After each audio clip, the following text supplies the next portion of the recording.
ಪ್ರಶ್ನಾರ್ಹಕ್ಕೆ ಆದಷ್ಟು ಬೇಗ ಸ್ಪಷ್ಟ ಉತ್ತರ ಕೊಡದಿದ್ದರೆ ನನ್ನ ಹೆಸರು ಕಲಿಯುಗದ ಕರ್ಣ ಸಾಗರನೇ ಅಲ್ಲ. ಹೌದು, ಈ ಒಂಟಿ ಹೆಂಗಸು ದ ಗ್ರೇಟೆಸ್ಟ್ ಯಂಗ್ ಲೇಡಿ, ಆಗರ್ಭ ಶ್ರೀಮಂತ ನಾಗೇಂದ್ರನ ತಂಗಿ ಮಿಸ್ ಪೂಜಾದೇವಿ. ಏನಿದು ನಿನ್ನ ವ್ಯವಸ್ಥೆ?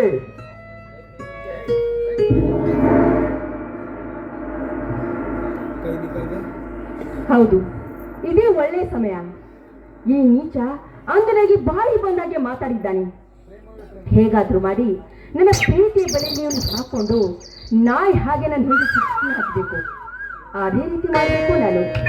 ಏಕರತಿ ಆಳವಾದ ಚಿಂತೆಯಲ್ಲಿ ಮುಳುಗಿದಂತೆ ಕಾಣ್ತದೆಯಲ್ಲ, ಏನದು ಒಳಸಂಚು? ಹಾಗೇನಿಲ್ಲ ನೋಡಿ, ಅಂದು ನಿಮ್ಗೆ ಬಾಯಿ ಬಂದಾಗೆ ಮಾತಾಡ್ಬಿಟ್ಟೆ ನಾನು. ನೀವು ಹೇಳ್ತವರು, ನೀವು ನನ್ನ ಪಾಲಿನ ದೇವರು ಅಂತ ತಿಳಿದುಕೊಳ್ಳದೆ ಅಂದು ಏನೇನೋ ಮಾತಾಡಿಬಿಟ್ಟೆ.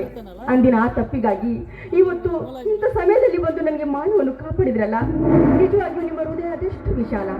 ನಿಮ್ಮಂಥವನ್ನು ಕೈ ಹಿಡಿಯೋ ಭಾಗ್ಯ ನನ್ನೊಂದಿಗೆ ಅದೇಗೆ ಸಿಗುತ್ತದೆ ಅಂತ ಅದೇನೋ ವಿಚಾರ ಮಾಡ್ತಿದ್ದೆ. ದಯವಿಟ್ಟು ನಾನು ಆ ದಿನ ಏನೇನೋ ಮಾತಾಡಿದ್ನಲ್ಲ, ದಯವಿಟ್ಟು ನಂಗೆ ಕ್ಷಮಿಸಿಬಿಡಿ. ಎದ್ದೇಳು ಪೂಜಾ, ಎದ್ದೇಳು. ಈ ನಿನ್ನ ಸಂಕಷ್ಟದ ಸಮಯ ಯಾವ ಸ್ತ್ರೀ ಅನುಭವಿಸುತ್ತಿದ್ದರೂ ಅವರನ್ನು ಕಾಪಾಡುವುದು ನಮ್ಮ ಧರ್ಮ.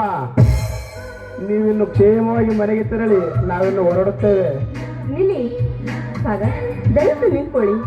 ಅದೇನಂದ್ರೆ, ಈ ಆಂಧ್ರದ ಬೊಂಬೆಯನ್ನು ಈ ರೀತಿ ನಡು ರಸ್ತೆಯಲ್ಲಿ ನಿಲ್ಲಿಸಿ ಹಾಗೆ ಹೋಗ್ತಾ ಇದ್ದೀರಲ್ಲ, ನಿಮಗೆ ಮನಸ್ಸಾದ್ರೆ ಹೇಗೆ ಬರುತ್ತಿದೆ? ಅದು ಅಲ್ಲದೆ ನಾನು ನಿಮ್ಮ ಒಳ್ಳೆಯ ಧೈರ್ಯವನ್ನು ನೋಡಿ ಹಾಗೂ ಈ ಒಳ್ಳೆಯ ಮನಸ್ಸನ್ನು ನೋಡಿ ನಾನು ತುಂಬಾ ತೆಗೆದುಕೊಂಡು ಬಿಟ್ಟಿದ್ದೀನಿ. ದಯವಿಟ್ಟು ಒಂಟಿಯಾಗಿ ಬಿಟ್ಟು ನನ್ನನ್ನು ಹೋಗಬೇಡಿ. ಉಲ್ಲಾಸ